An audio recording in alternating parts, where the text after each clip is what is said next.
कैसे हो मेरे बच्चों। उम्मीद है अच्छे ही होंगे। कल आपने जो टॉपिक पढ़ा था उसका नाम क्या था?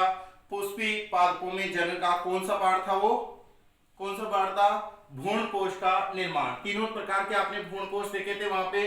बोले तो नारियल का खाए जाने वाला भाग, नारियल का पिए जाने वाला भाग, और खाए जाने वाला और पिए जाने वाला भाग। ये तीनों ही प्रकार के कॉन्सेप्ट क्लियर करने के बाद में मैंने आप लोगों को एक क्वेश्चन छोड़ के गया था आप लोगों के लिए। वो क्वेश्चन ये था, क्या था कि यहाँ पे जो एक युग्मनज का क्या हो जाता है निर्माण, ये प्रथम निषेचन के दौरान होता है। और जो 3n केंद्र का निर्माण होता है, 3n केंद्र का जो निर्माण होता है वो दूसरे निषेचन के दौरान होता है, लेकिन विभाजन की प्रक्रिया दूसरे में पहली होती है। क्यों?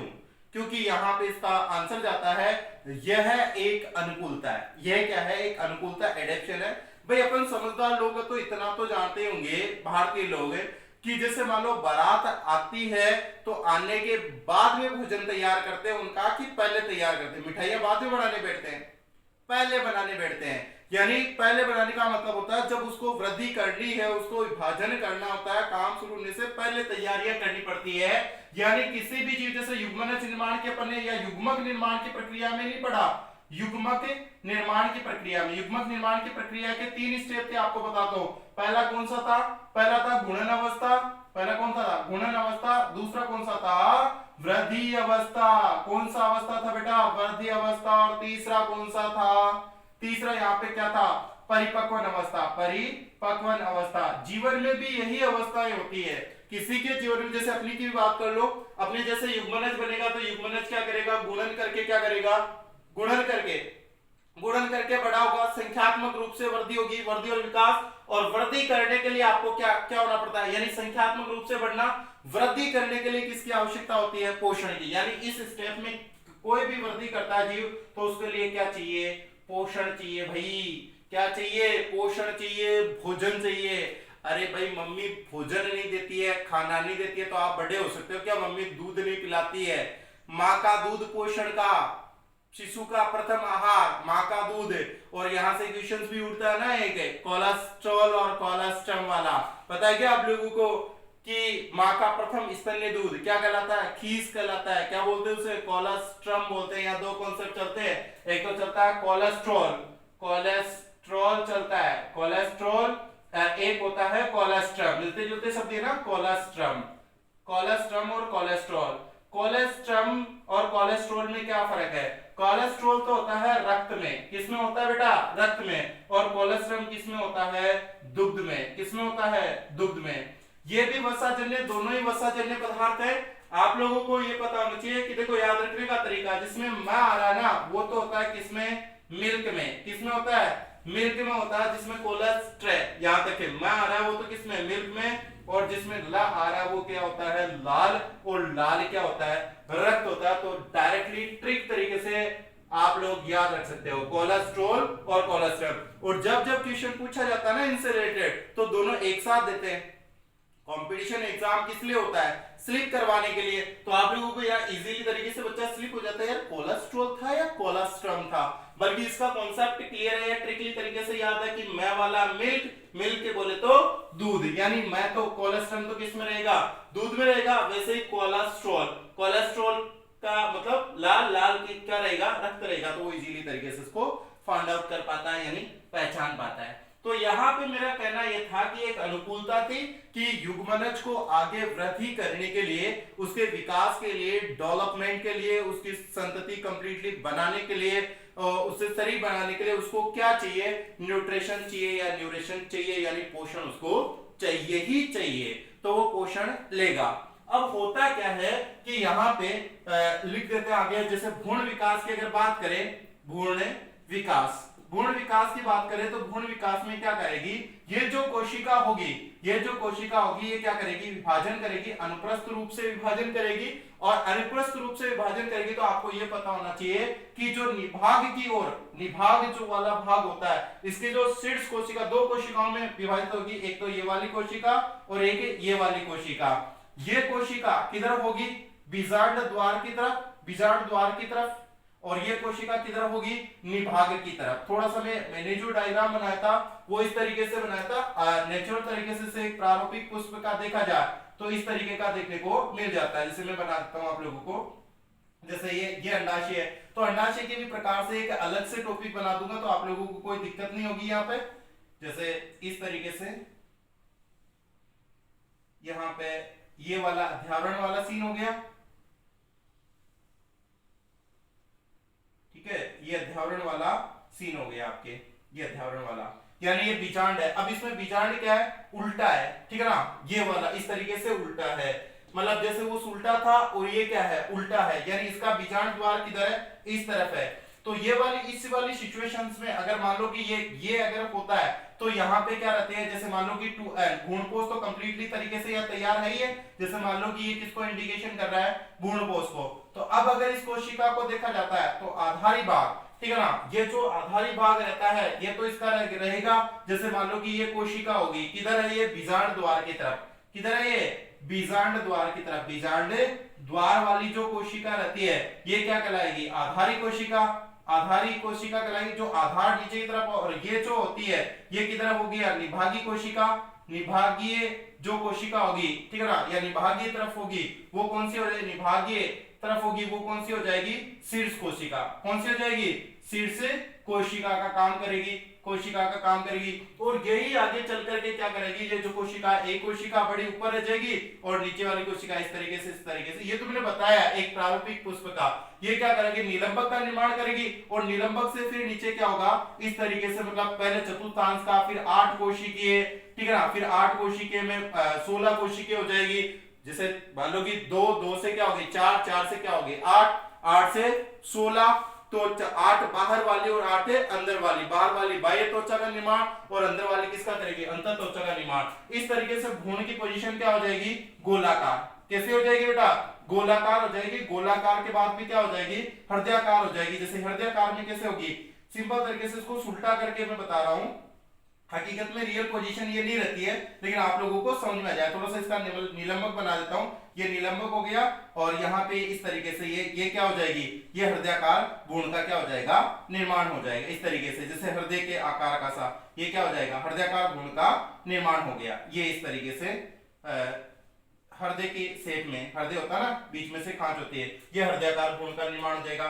फिर क्या होगा, फिर ये जैसे मान लो कि ये वाली कोशिका ये हो गई, निलंबक हो गया, और ये क्या हो जाएंगे, इसके 2 ये टांगड़ियां निकल करके सामने आ जाएगी, जिसको आप इजीली तरीके से देख पा रहे हो। ये आगे बीजपत्रों का रोल निभाएगी, ठीक है ना, ये बीजपत्रों का रोल निभाएगी। अब ये पूरा रोटेशन लेगा, जैसे ये इस तरीके से रोटेशन लेगा, यानी ऊपर वाला भाग यहाँ पे देखने के बाद ये कोशिका तो ये रही गई, और ये वाला क्या कहलाएगा, ये निलंबक हो गया, और ये जो टांगड़े हैं इसके, ये एक तो इधर आ गया, और ये दूसरा जो टांगड़ा है वो क्या आ गया, इधर आ गया, इसकी पोजीशन ये रहेगी। तो नीचे की तरफ यहाँ पे जैसे मान लो कि यहाँ पे अपन देखना चाहे, यहाँ पे तो क्या देखने को मिलेगा, अपन को मूलांकुर देखने को मिलेगा, क्या देखने को मिलेगा, मूलांकुर देखने को मिलेगा, और यहाँ क्या देखने को मिलेगा, अपन को प्रांकुर देखने को मिलेगा, यानी मूलांकुर नीचे की तरफ हो गया, प्रांकुर इधर हो गया, और ये जो है ये किसका काम कर लेंगे, अपने बीज पत्रों का काम कर लेंगे। तो इस तरीके से भ्रूण विकास, ये जो भ्रूण का विकास होता है वो डेवलपमेंट इस तरीके से हो जाता है। अब अगर द्विबीजपत्री में तो क्या रहता है, ये साइड में रहता है भाई, इसमें तो जैसे ऊपर और नीचे रहेगा, और एक बीजपत्री में क्या रहता है, साइड में रहता है, पार्श्व में रहता है। जैसे एक बीजपत्री की अगर संरचना बनाए तो एक बीजपत्री की संरचना जैसे ये हो गया स्कूटेलम वगैरह, ये प्रांकुर चोल, ये हो गया प्रांकुर, ये मूलांकुर, और ये हो गया मूलांकुर चोल हो गया, और यहाँ पे ये क्या रहेगा, भ्रूणपोष रहेगा, यहाँ पे क्या रहेगा, भ्रूणपोष, ये वाली स्ट्रक्चर स्कूटेलम कहलाएगी। तो ये एक बीजपत्री का होता है, और एक बीजपत्री में ये तो रहा जैसे एक बीजपत्री का बीज पत्री, और दूसरी बात अपन करेंगे जैसे द्विबीजपत्री की करें, डाइकोटिलेडन्स की बात करें, तो यहाँ पे तो क्या होता है, भ्रूण रहता है, यहाँ पे प्रांकुर, ठीक है ना, प्रांकुर, और यहाँ पे क्या रहेंगे, यहाँ पे मूलांकुर रहेंगे, ठीक है ना, ये वाली संरचना, यहाँ पे तो क्या रहेगा, प्रांकुर रहेगा, और यहाँ पे क्या रहेगा, मूलांकुर रहेगा, या नीचे की तरफ वाला मूलांकुर, ऊपर की ओर वाला क्या रहेगा, प्रांकुर रहेगा। यहाँ पे जो रहेगा प्रांकुर, यहाँ पे क्या रहेगा, ये प्रांकुर रह गया ऊपर की तरफ, और नीचे की तरफ यहाँ क्या हो गया, ये मूलांकुर हो गया, और ये क्या है, ये बीजपत्र है, ये क्या है, बीजपत्र। एक बीजपत्री और द्विबीजपत्री पे भी आप जानते होंगे, एक बीजपत्री को इंग्लिश में क्या बोलते हैं, मोनोकोट्स, और द्विबीजपत्री को क्या बोलते हैं, ये है द्विबीजपत्री, द्विबीजपत्री, जिसके बारे में अपन डिटेल से और भी स्टडी करने वाले हैं। ये मैंने आपको शॉर्ट में एक बार मोटा मोटा स्ट्रक्चर बता दिया, इसके अलग से टॉपिक और डालने वाले अपन लोग, तो आप लोगों को पता रहे, यानी आप लोगों को पता रहे कि भ्रूणीय विकास में पहले दो कोशिका बनती, ये जो ऊपर वाली ये जो कोशिका है, ये चूषक कोशिका भी बनेगी, ये कुछ चूषक कोशिकाएं बनेगी, लेकिन आप लोगों को सिंपल तरीके से याद रखना है, एक कोशिका जो अनुप्रस्थ रूप से विभाजन होकर दो पार्ट बन जाते हैं, जिसका एक पार्ट होता है वो लगातार क्या करता है, विभाजन करता रहता है, और विभाजन करके एक गर्दनुमा संरचना बनाता है, नेक लाइक स्ट्रक्चर, जिसको निलंबक बोलते हैं। नीचे गोलाकार, कैसा भ्रूण है ये, गोलाकार, ध्यान रखना, पहले कैसा बनता है, गोलाकार या गुंबदाकार भी बोल सकते हैं इसको, गुंबदाकार, ठीक है ना, घुट्टेनुमा, हनुमान जी के घुट्टेनुमा, और फिर कैसा बन जाएगा, हृदयाकार, ठीक है ना, हृदयाकार बन जाएगा, हृदयाकार बन जाएगा, और फिर कैसा बन जाएगा, ये पार्श्व वाले, ये पार्श्व भागों का निर्माण हो जाएगा, ये बीजपत्रों का रोल निभाएंगे, और इस तरीके से क्या होगा, भ्रूण का निर्माण होगा। ये सिंपल तरीके की भ्रूण निर्माण की प्रक्रिया हुई। और फिर अपन बात करें एक बीजपत्री और द्विबीजपत्री के। एक बीजपत्री में एक ही बीजपत्र होता है, जैसे अपन गेहूं को देख लो, मक्का को देख लो, ठीक है ना, गेहूं की बात करें, मक्का की बात करें, चावल की बात करें, इसको अपन तोड़ते हैं, ठीक है ना, इसको अपन तोड़ते हैं, मतलब तोड़ते हैं तो दो भागों में, दो बराबर भागों में जनरली नहीं बढ़ता है, तो सिंपल तरीके से आप लोग इस तरीके से भी देख के जिसको तोड़ते हैं तो दो बराबर भागों में, या नेचुरल दो बराबर पार्ट्स में, इक्वल पार्ट में नहीं बढ़ता, तो वो तो क्या हो जाएगा, एक बीजपत्री। और सिंपल तरीके से अगर आप द्विबीजपत्री को देखना चाहो तो दो पत्र उसके बन जाते हैं, यानी जो दो लेडिस बन जाते हैं, यानी एक और दो, जैसे जितनी भी दालें हैं, दालों को ले लो, लेग्यूमिनेसी कुल में रखी जाती है, जिसको क्या बोलते हैं, दलहनी या मटर कुलिये, क्या बोलते हैं, लेग्यूमिनेसी कुल में रखी जाने वाली दाल है, दो दल से क्या बना है, दाल, यानी इसके दो बराबर पार्ट्स हो जाते हैं। अब कुछ दालें नहीं है तो भी वो द्विबीजपत्री में, जैसे फॉर एग्जांपल आम को देख लो, आम द्विबीजपत्री, आम की गुठली को अंदर से देखा होगा, दो बराबर बीजपत्री। इमली को देखा होगा, इमली भी किस में रखी जाएगी, द्विबीजपत्री में रखी जाएगी। और भी ऐसे जो हो गए वो किस में रखे जाएंगे, द्विबीजपत्री में रखे जाएंगे। मूंग, मूंग हो जाएगा, ठीक है ना, मूंग है, चवड़ा है, चना है, ठीक है ना, ये तो दालें है ही है जो आप लोग इसको याद रख सकते हो। ये सिंपल तरीके से हुआ भ्रूण विकास और भ्रूण डेवलपमेंट, इसका बेसिक स्ट्रक्चर। डिटेल स्टडी के लिए अपन अलग से वीडियो जारी करेंगे, जो इसके टॉपिक्स है, एक एक फिक्स स्ट्रक्चर, क्योंकि अपन ने बहुत सारे जो बीच में थे उन टॉपिकों को थोड़ा समरी टाइप में लिया, ताकि आप लोगों को बेसिक फंडामेंटल के साथ में याद तो रहे। अब अपन बात करेंगे अगले टॉपिक में कि यहाँ पे अपना क्या होगा, जैसे भ्रूण विकास की अपन बात करें तो ये भ्रूण विकास होते होते भ्रूणपोष का जो निर्माण है, भ्रूणपोष की क्या स्थितियां रहेगी वो अपन बात करने वाले हैं। भ्रूणपोष की क्या स्थितियां रहेगी, या भ्रूणपोष की स्थितियों को अपन देखना चाहे तो अपन देख सकते हैं यहाँ पे कि अगर मान लो भ्रूण का निर्माण या भ्रूण का विकास होते होते अगर कंप्लीटली तरीके से भ्रूणपोष है वो खत्म हो जाता है, और बहुत सी बार क्या हो जाता है, वो रह भी जाता है, तो यानी भ्रूणपोष की उपस्थिति के आधार पर बीजों के प्रकार, यानी भ्रूणपोष रहेगा या ना रहेगा। जैसे मान लो सिंपल तरीके से अपन बात करेंगे यहाँ पे, जैसे मान लो शादी हुई, ठीक है ना, या कोई भी प्रोग्राम हुआ, स्वामनी करी, लास्ट में चूरमा बचा कि नहीं बचा, वैसे यहाँ पे है कि अगर मान लो कि भ्रूण विकास के आधार पर, भ्रूण विकास के दौरान, ठीक है ना, भ्रूणपोष यूज में कितना है उसके आधार पर, यानी भ्रूणपोष, याद रखो भ्रूणपोष है ये, भ्रूणपोष की उपस्थिति के आधार पर, उपस्थिति, ठीक है ना, के आधार पर बीजों के प्रकार, ठीक है ना, बीजों के प्रकार, भ्रूणपोष की उपस्थिति के आधार पर बीजों के प्रकार दो प्रकार के होते हैं बेटा। एक तो कौन सा होता है, भ्रूणपोषी, एक तो कौन सा होगा, भ्रूणपोषी, और दूसरा कौन सा होगा, अभ्रूणपोषी, भ्रूणपोषी और अभ्रूणपोषी। भ्रूणपोषी नाम से स्पष्ट है कि इसमें क्या होगा, भ्रूणपोष क्या रहेगा, उपस्थित रहेगा, ठीक है ना, उपस्थित रहेगा, और अभ्रूणपोष में क्या रहेगा, भ्रूणपोष क्या रहेगा, अनुपस्थित रहेगा, ठीक है ना। अनुपस्थित का मतलब एब्सेंट रहेगा। इसमें उपस्थित है यानी जो एंडोस्पर्म है, भ्रूणपोष है, एंडोस्पर्म प्रेजेंट रहेगा और एंडोस्पर्म यहाँ पे क्या रहेगा, एब्सेंट रहेगा। यानी ये इसकी जो डेफिनेशन जाती है वो क्या जाती है कि भ्रूण विकास के बाद में, जिन बीजों में भ्रूण विकास के बाद में यानी कंप्लीटली काम होने के बाद, बीच में भ्रूण विकास के बाद में जिन बीजों में भ्रूणपोष उपस्थित रहता है उन बीजों को क्या बोलते हैं, भ्रूणपोषी बीज या एल्बुमिनस, एल्बुमिनस, ठीक है ना, एल्बुमिनस। और जिसमें भ्रूण विकास, ऐसे बीज जिनमें भ्रूण विकास के बाद में भ्रूणपोष अनुपस्थित होता है उन्हें बोलते हैं गैर एल्बुमिनस, एल्बुमिनस। और या यूं कहें गैर एल्बुमिनस या नॉन एल्बुमिनस या अभ्रूणपोषी। देखो ये सिंपल सा है, लेकिन बेटा भारतीय बच्चे ध्यान दे ले, यहाँ पे इसको मैं ट्रिपल स्टार बना रहा हूं क्योंकि यहां से डायरेक्ट क्वेश्चन उठाए जाते हैं। कैसे उठाए जाते हैं वो अपन बात करेंगे। डायरेक्ट क्वेश्चन आता है, एनसीईआरटी में इस टॉपिक को 3 बार जिक्र किया हुआ, 2 से 3 बार बात हुई है कि भ्रूणपोषी, ठीक है ना, भ्रूणपोषी और अभ्रूणपोषी, एल्बुमिनस और गैर एल्बुमिनस या एल्बुमिनस या नॉन एल्बुमिनस। भ्रूणपोषी का मतलब क्या बताया मैंने, भ्रूणपोषी का मतलब सिंपल सा बताया कि भ्रूण विकास के बाद में जिन बीजों में भ्रूणपोष उपस्थित रहता है वो भ्रूणपोषी या एल्बुमिनस कहलाते हैं। और भ्रूण ऐसे बीज जिनमें भ्रूण विकास के बाद में, ठीक है ना, भ्रूणपोष होता है वो अनुपस्थित रहता है उनको अभ्रूणपोषी या गैर एल्बुमिनस कहते हैं। ये सिंपल सी चीज है। अब ऐसे बीज कौन से होते हैं, तो आप लोग यहाँ पे भ्रूणपोषी में क्या हो जाएगा, सूर्यमुखी, सूर्यमुखी, गेहूं, नारियल,